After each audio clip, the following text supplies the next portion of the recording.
Makanya setelah bersatu semua, barulah kita menatap masa depan, menjadikan negeri ini turun rahmat Allah Subhanahu wa taala. Saya sebetulnya kemarin ini bukan ceramah, karena apalagi mau diceramahi. Ceramah tentang syariat Islam, Aceh sudah duluan. Punya dinas syariah. Bicara masalah zakat, Aceh sudah duluan. Zakatnya terbanyak. Bicara masalah wilayah isbah, polisi syariah, Aceh sudah duluan. Makanya saya niat dari rumah waktu berangkat bukan niat mengajar, tapi niat belajar. Bismillahirrahmanirrahim. La haula wala quwwata illa billah. Langkah kaki kanan. Siapa yang keluar rumah niatnya untuk belajar, maka dia akan dapat pahala jihad hatta yarji'a, sampai dia pulang ke rumah. Dari mulai kemarin sore jam 2 sampai tadi malam, sampai nanti sore saya pulang ke Kuala Namu, besok pagi naik pesawat pulang ke Pekanbaru, maka 2 hari 2 malam saya tetap dapat pahala jihad tak berhenti. Kalau mau lebih lama, jangan pulang-pulang. Jadi kalau saya tak pulang, saya tak dipanggil Ustaz Somad lagi. Itu siapa? Ustaz Toib. Tak pulang-pulang. Mohon maaf Pak Toib, jangan tersinggung.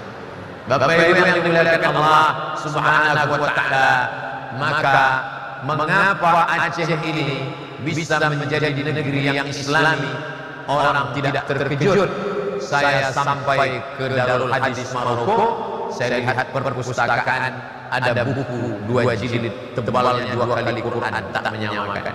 Judulnya Rihlah Ibnu Battutah, Explorer Petualangan Ibnu Battutah. Ibnu Battutah dari Maroko naik perahu layar sampai ke Makkah.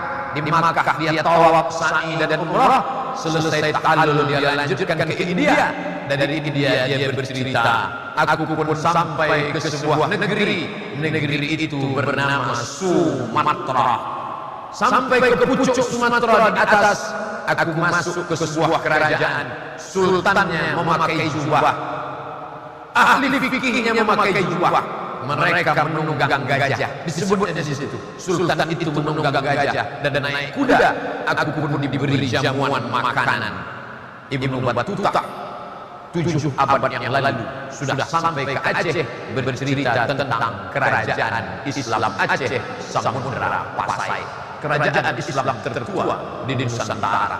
Oleh sebab itu, kalau ada orang melihat Aceh negeri yang Islami, dia tak terkejut. Lama-lama kalau dibuka silsilah nasabnya, itu sampai ke mana? Ke Aceh.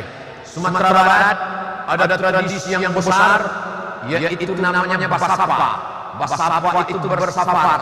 Hari Rabu terakhir di bulan Safar, mereka pergi ke Ulakan, dekat Pariaman, mengunjungi kubur wali Allah bernama Syekh Burhanuddin Ulakan. Syekh Burhanuddin di mana dia belajar? Syekh Burhanuddin mengambil tarekat Satariyah dari gurunya bernama Syekh Abdul Rauf As-Singkili. Singkili artinya singkel dari Aceh. Orang yang pertama menerjemah Al-Quran. Al-Quran bahasa Arab, tak paham orang bahasa Arab.